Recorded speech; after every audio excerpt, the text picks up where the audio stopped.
আসসালামু আলাইকুম। এটি সিঁড়ি রুম। এই যে আপনার নিচের ফ্লোর থেকে ফ্লাইট উপরে গেছে ল্যান্ডিং, তারপর ফ্লাইট যে উপরে ছাদে উঠেছে। এই জায়গায় আমরা এই যে ফ্লোর আছে না, টাইলস লাগানো হবে। ফ্লোর শুকনো অবস্থায় আমরা সিঁড়ি, এটা ইংলিশে বলে স্টেয়ার, স্টেয়ার যে সিঁড়ি আছে না, এই সিঁড়িতে আমরা ওয়াটারপ্রুফিং করে দিয়েছি। এতে আপনার সুবিধা কি, আপনার এই যখন টাইলস লাগাবেন, পানি দেবেন, পরবর্তীতে আপনার টাইলস ক্লিন করবেন পানি দিয়ে। আপনার এই সিঁড়ি আছে না, সিঁড়ির যে ঢালাই, এই ঢালাইটা দেয়াল কোথায় আপনার এফেক্টেড হবে না, সমস্যা হবে না। এটা ওয়াটারপ্রুফিং, আপনার নিচে কখনোই পানি শোষ টানবে না। তো এই দেখেন এইভাবে আমরা দিয়ে দিয়েছি। এটার উপর আপনার ব্রাশ বন্ড করতে হয়, দেন আপনি অ্যাপ্লাই করতে পারবেন টাইলস। এটাই হচ্ছে আপনার সঠিক নিয়ম। এই যে এই জায়গাও করে দিয়েছি, এখন টাইলস লাগানো হবে। তো এই যে এই জায়গা, হ্যাঁ, এই যে এই ইটটা সরাই দেখছেন, ইটটা সরাই দিছি।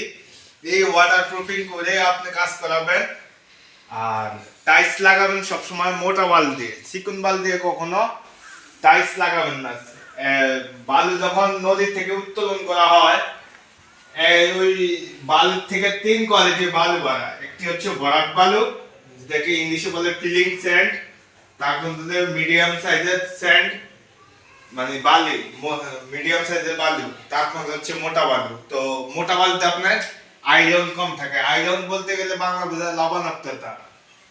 লবণাক্ততা কম থাকে আপনার, 90% আপনার লবণাক্ততা মুক্ত থাকে আপনার মোটা বালুতে। তো মোটা বালতি আপনি এই প্লাস্টার করবেন, ডালাই হইতে গাঁথনি হইতে, এবং টাইলস লাগাবেন মোটা বালতি। চিকন বালতি আপনি কখনোই টাইলস লাগাবেন না। এটা সবসময় মনে রাখতে হবে। এই নিয়ম অনুযায়ী কাজ করাবেন। এই দেখেন এই জায়গায় আমরা ক্লিন ওয়াটারপ্রুফিং করার আগে আপনার স্টেয়ার রুম, সিঁড়ি রুম বলে, স্টেয়ার ল্যান্ডিং বা ফ্লাইট বলে, ইংলিশে ফ্লাইট বলে, উপরে উঠতে হবে। এই ধাপগুলো আপনার শুকনো অবস্থায়, ঢালাই শুকনো অবস্থায় অবশ্যই আপনি ক্লিন করে তারপর ওয়াটারপ্রুফিং করতে হবে। তারপর আপনি টাইলস লাগাবেন। এতে আপনি কখনোই আর দেয়ালে সমস্যা দেবে না পেইন্টে। তো আরো আছে মূল্যবান কথা আপনাদেরকে বলবো, আমার সঙ্গে থাকুন। এগুলো আপনি টাকা দিও, লাখ টাকা দিও, এগুলো সত্য করে কারো কাছ থেকে পাইবেন না, ঠিক আছে? তো আশা করি বুঝতে পারছেন। এটা পদ্ধতিতে কাজ করাবেন, নরমাল কাজ করাবেন না। আর আপনারা তো বেশিরভাগ বিল্ডিং যারা করেন, তারা তো আপনার যারা কনসালট্যান্ট, ইঞ্জিনিয়ার সাহেব, এদের থেকে পরামর্শ নেন না।